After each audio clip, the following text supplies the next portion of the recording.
Hola a todos, somos los INGES y hoy les vamos a presentar la práctica de laboratorio número 3, titulada Soluciones incoloides. El objetivo principal de esta práctica fue comprender cómo se forman, se clasifican y se conforman las mezclas acuosas, especialmente las soluciones y los coloides, según el tipo de soluto, si es electrolito o no electrolito. Durante la práctica se hicieron diferentes mezclas y se observó su comportamiento frente a la luz, la solubilidad y la conductividad, para identificar qué tipo de mezcla era cada una. Empezamos con las soluciones. Una solución es una mezcla homogénea, lo que significa que sus componentes se mezclan de forma uniforme y no se pueden distinguir a simple vista. Está formada por dos partes. La primera, el soluto, que es la sustancia que se disuelve, y el solvente, que es la sustancia que disuelve al soluto. Por ejemplo, al disolver azúcar en agua, el azúcar sería el soluto y el agua el solvente. Las soluciones pueden encontrarse en cualquiera de los tres estados de la materia: sólido, líquido y gaseoso, y son fundamentales en muchos procesos químicos, tanto naturales como industriales. Bueno, continuando con el tema, voy a hablar sobre los coloides. Un coloide es una mezcla heterogénea, lo que significa que sus componentes no se combinan del todo, pero tampoco se separan fácilmente. En ellos, una sustancia se dispersa dentro del agua sin llegar a disolverse por completo. Las partículas de los coloides son más grandes que la de una solución, pero más pequeñas que las de una suspensión. Por eso parecen homogéneos, aunque no lo sean del todo.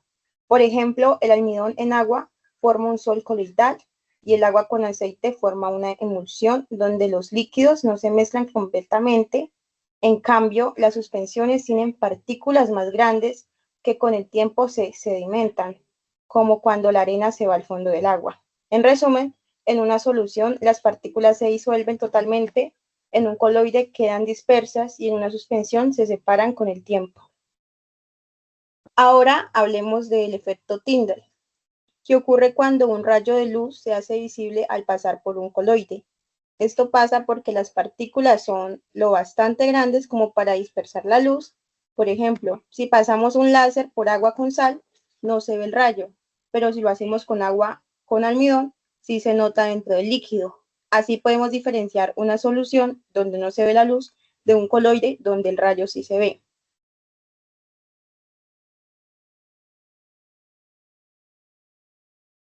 Cuando hablamos de solubilidad, la solubilidad es la capacidad que tiene la sustancia para disolverse en otra y formar una mezcla homogénea.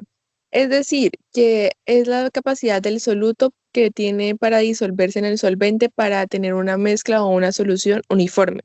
Este proceso depende de varios factores, como el de la naturaleza del soluto y el solvente, puesto que las sustancias que lo componen pueden ser polares y no polares.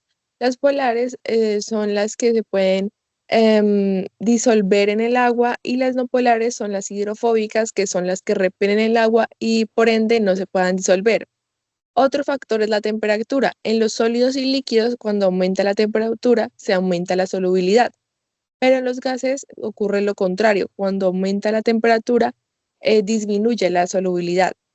La presión es algo que es un factor que solo afecta a los gases y se dice que cuando se aumenta la presión, aumenta la solubilidad, puesto que el gas puede disolverse de una forma más concreta.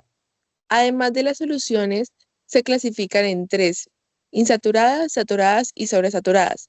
Se dice que cuando la solución está insaturada es cuando el soluto puede disolverse más en el solvente, o sea, el solvente puede disolver más cantidad de soluto.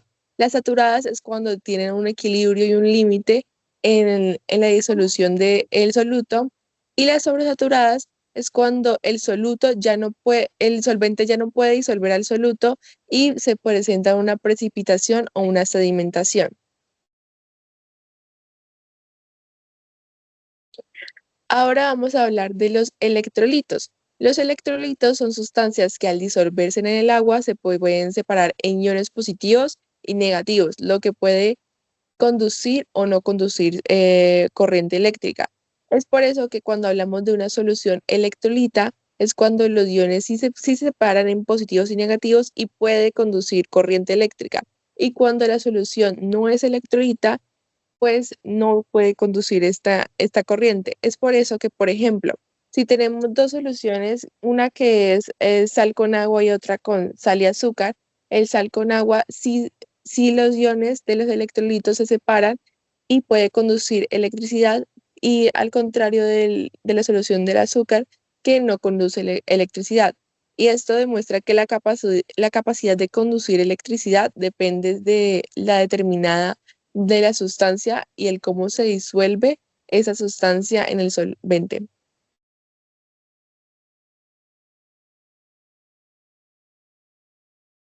En el laboratorio realizamos varias mezclas para comprobar el efecto Tyndall y observar sus diferencias. Primero, al mezclar agua con aceite, obtuvimos una emulsión heterogénea, dando la luz.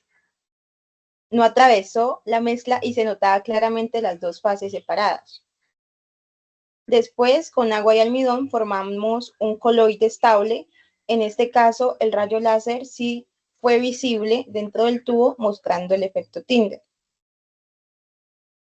También preparamos agua con sulfato de amonio, que resultaron transparentes y homogéneas, es decir, verdaderas soluciones. Luego, al mezclar agua con cloruro de bario, obtuvimos una solución homogénea, ya que se veía completamente clara y el rayo láser no se iluminaba dentro de la mezcla. Ay, Julián.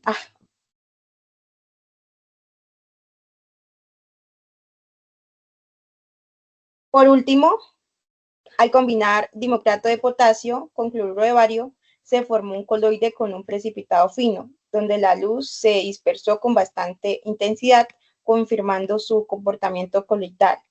En conclusión, estas pruebas nos permitieron identificar con la visibilidad de la luz y la apariencia de la mezcla, que ayudan a distinguir si se trata de una solución o un coloide o una suspensión.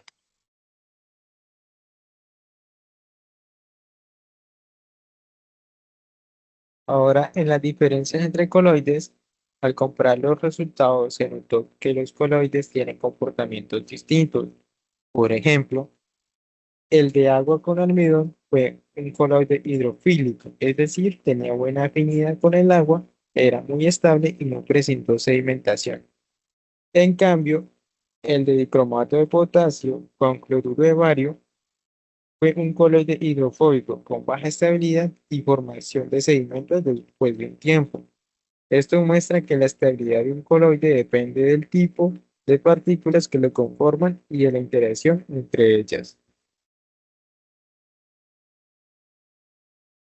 En la práctica también se realizó con 4 tubos de ensayo en los cuales tenían la solución de agua y sulfato de aluminio, y lo pusimos en práctica con diferentes sales para ver cómo los coloides que forman y las soluciones que forman cambian, y observamos las reacciones para ver qué relación tiene las reacciones de las mezclas al efecto de la carga de los electrolitos.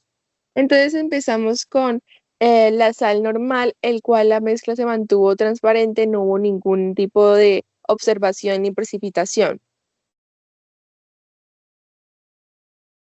La próxima sal fue el sulfato de sodio, que aparecieron unas micro burbujas, pero sin una precipitación ni un calentamiento del tubo.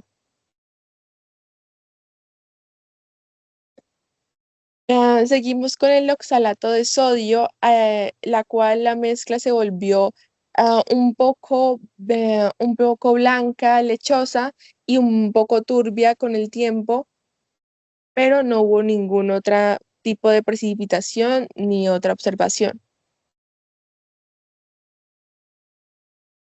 Y por último tuvimos el fosfato trisódico, el cual sí se calentó un poco el tubo y se formó un precipitado blanco y una sedimentación en la parte de abajo del tubo. Y esto nos indica que entre más cantidad de carga y más cantidad de sal se tenga, por ejemplo, en el fosfato trisódico, que tenemos 3 sodios, tiene más carga de electrolitos y tiene mayor reacción. Esto nos permitió concluir que la carga de los iones influye en la desestabilización de los coloides y que entre mayor es la carga, más fuerte es el efecto.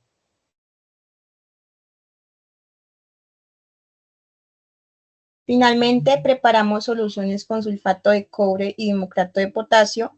Primero pesamos el soluto y lo disolvimos en agua destilada.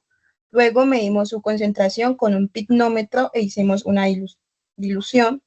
Tomamos 20 milímetros de la primera disolución y complementamos con agua hasta 100 milímetros.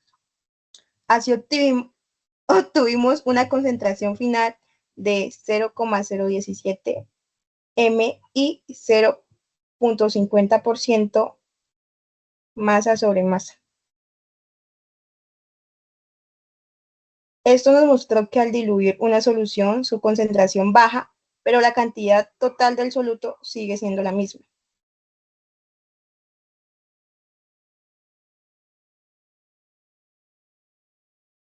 Y en conclusión de toda esta práctica, pudimos lograr identificar los diferentes tipos de mezclas acuosas y comprender sus características y comportamientos. Aprendimos a distinguir entre soluciones, coloides y suspensiones y entendimos cómo influyen los factores como la temperatura y la presión y la carga de electrolitos y iones a su estabilidad. Además, reforzamos conceptos como la solubilidad, la conductividad y la preparación de soluciones que son fundamentales en el estudio de la química. Y esto sería todo.